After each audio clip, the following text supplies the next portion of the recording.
Tonight, I'd like to begin the show by giving props and a special shout out to all the InfoWars contestants. Everyone that got charged up, heard the call from InfoWars, produced a video, they broke out the cameras, they started recording, they compiled their reports, they went out and researched, then they got on, they reported, they made their video, and they sent it in to be part of the competition. And everyone that did that, I think, is an awesome and amazing person. And let's all just do what's right, stand up, and fight. DL4P likes to demand real documents, alright? Sick and tired of fakeness and fake documents. And if Photoshop experts and Illustrator, Adobe Illustrator experts, and other experts who could be called into a court of law in front of a judge and show that judge particular documents and illustrate all the ways in which that they are fake. Listen, I'm just DL4P, alright? I'm just a reporter contest guy. I don't have any kind of supreme power. I'm just one guy. I'm just a guy who turned his little front room into a super awesome news station, which is 25,000 million times better than all this other garbage. Can we hear that? Well, we're going to talk about audio detection and how they pluck every single word I say, turn it into a keyword so that they can show me some other awesome videos that include the words that I say. So in other words, they're like, hey, we like all your words, D-Lake, and we compile your stream that you sent when you uploaded your video, and then we pluck it and we pick it and the spiders crawl all over it, and they say, oh, you said keyword, and then you said another keyword, and then we're going to take those keywords and send them off to advertisers and marketers and marketing and comic books, and you know what? I'm going to do a special that has like 25,000 songs and 25,000 million words, and let's see how well you deal with it. Alright? Because maybe you're just used to dealing with the average person that does an under 10-minute video and just says a couple little simple baby stuff, or talks baby talk. But DL4P is about to send you the 1 million version that's got 1 million. And you're like, oh, that's cool. Our supercomputers can handle that, D-Lake. That's nothing new. We've seen Alex's documentaries there. Those are keyword loaded. Those are the kind of keywords that are special keywords. That we have a special little cell for you if you use those keywords. We got a special little place for you. And now we got PSYOP Avengers. The PSYOPs are here to tell you how to think, and tell you who to vote for, and tell you who to root for, tell you what to do. They're going to make your life so much better, man. Your dishwasher is going to work on its own. Okay? Your water's going to taste like metal. It's going to be great.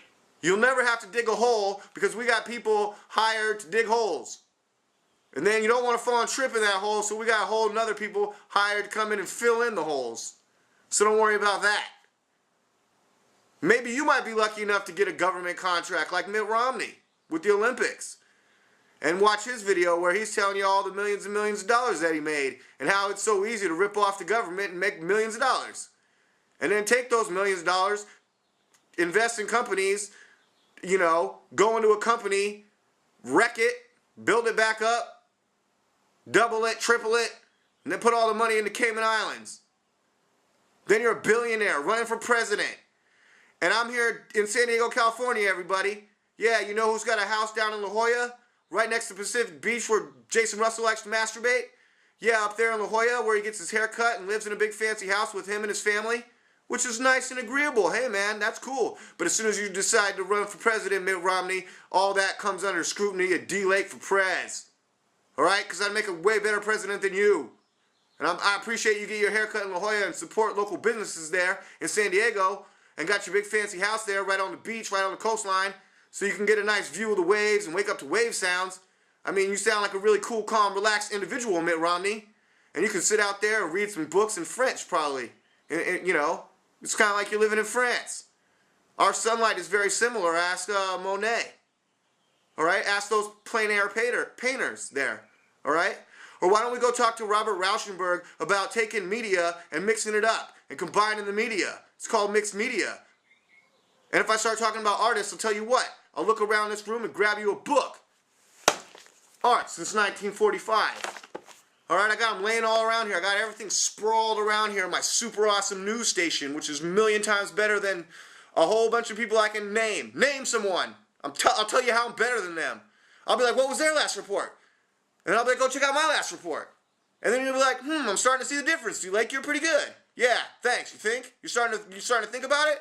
Or you're just going to be like, nah, we don't like the way D-Lake talks. We don't like how he wears those glasses. We don't like the way he thinks. We don't like his research. We don't like his opinions. We don't like that he likes the Predator. We don't like he talks about Arnold Schwarzenegger. And then he goes and watches InfoWars. He listens to Alex Jones. We don't like that he falls asleep with the Alex Jones show playing on his iPhone. It's too close to his head. We're just afraid it's going to affect his brain. Good thing you don't have a microwave though, D-Lake. Good thing you got all those cats at your house, D-Lake. The sleepwalkers try to show up. Those cats, they know what to do. Yeah, I like to laugh, I like to joke, I like to interview the Avengers and, Storm Shadow from G.I. Joe and just all kinds of cool, fun stuff like that. And then you're like, oh, well, we can't air this, D-Lake, because you're smoking and, this is a PG-13 show. Well, who decides what's PG-13?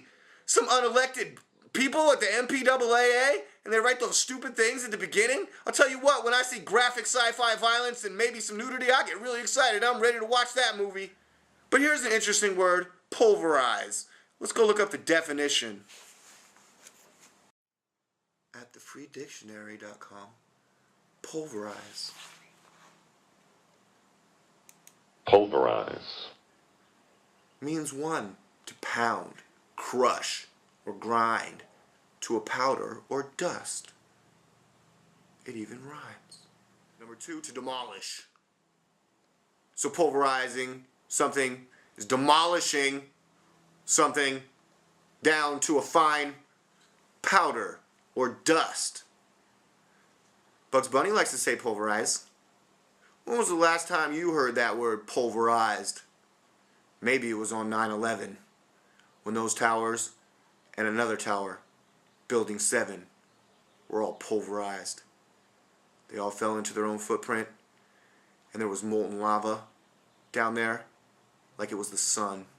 And if you look at those NASA photos, there's nothing right or correct about big giant pools of lava. And then if you go ask someone like Rumsfeld, they'll be like, I never heard about pools of lava. Where'd you hear that, D-Lake? NASA photographs? On the internet?